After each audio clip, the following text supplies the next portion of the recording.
Okay, and let's talk about some retouching using the clone stamp. I'm still going to have my retouching layer selected. Command plus to zoom in 2 to 300%. You can see the percentage. You're zoomed in right here. The clone stamp isn't really necessary for things like this where you want to blend the texture and luminosity and have this little piece. Let's grab the spot healing brush. Just very simply blends into the background. The clone stamp is great if you have areas of high contrast, such as this, where when this starts to, if you went into healing brush this, you might get a mushy edge like that because it's trying to blend. It's saying, hey, do you want me to blend? And you are replying, no, please don't blend. So let's go back up in our history a couple. Grab the clone stamp, S for short, Option, click, and then load. That's my puppy. Load the cursor. Option, click, and load the cursor with clean information. I'm going to option click right along that line.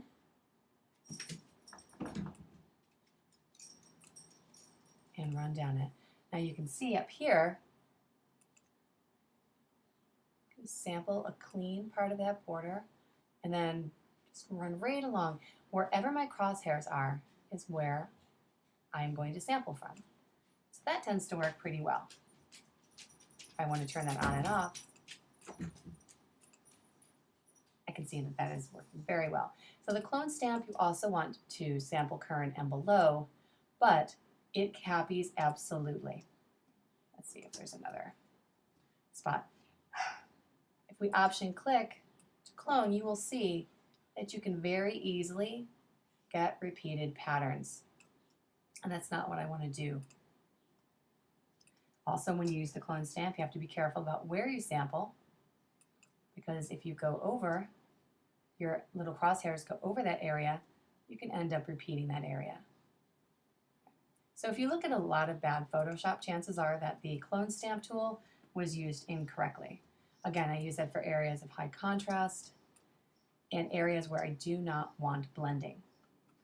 Okay, once you have got your retouching done, it's black and white. Once you're all done retouching, now we are going to straighten this horizon. We need to get this information from this layer, and this layer all on one new layer. We don't want to flatten it because I need to see your layers degrade you, and also the layers are what allows you to work in a non-destructive manner. So we're going to use the long cut of Shift, Command, Option, E.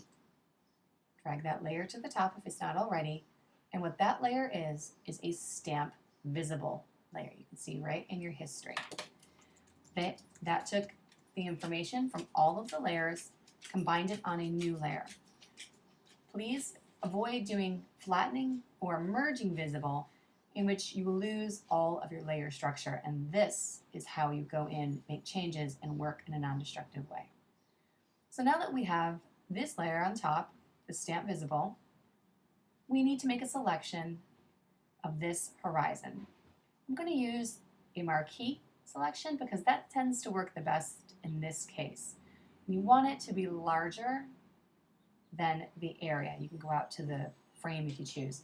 We have other selection tools like the lasso, which is a freehand tool, the magic wand, and quick select. Quick select selects edges, and magic wand is great for selecting ranges of color. In this case, because I just want a big chunk, I can select that.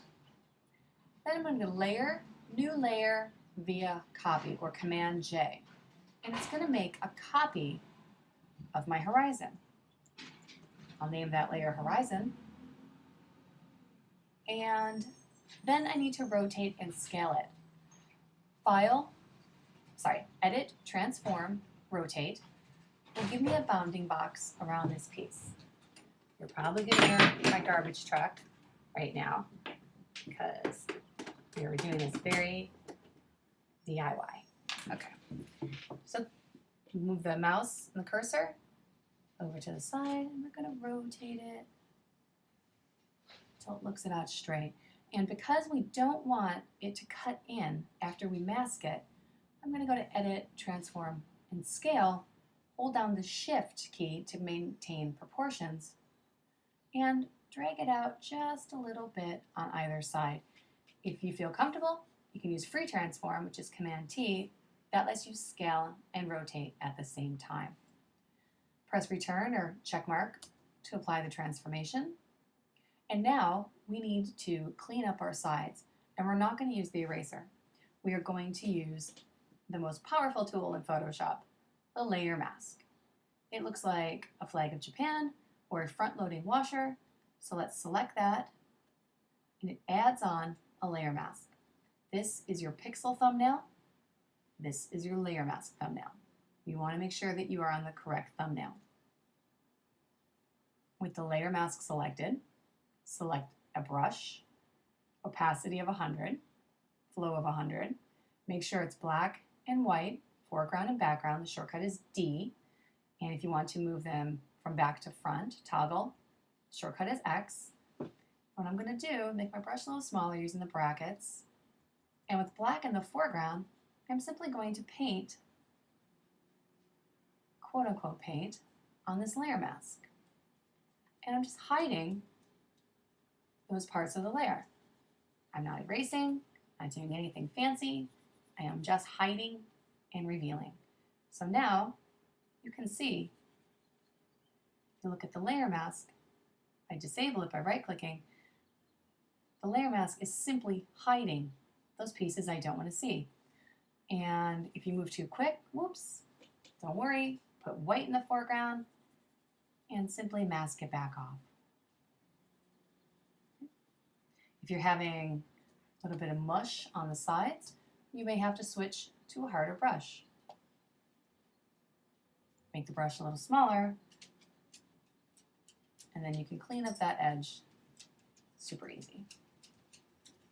So that is our layer mask here, our pixel thumbnail, and we've added our stamp visible. I would say don't approach the stamp visible or the horizon techniques until you've done all the retouching. And then there's only one step left. File save. Okay, now we're going to color, do a final crop, and we're good to go.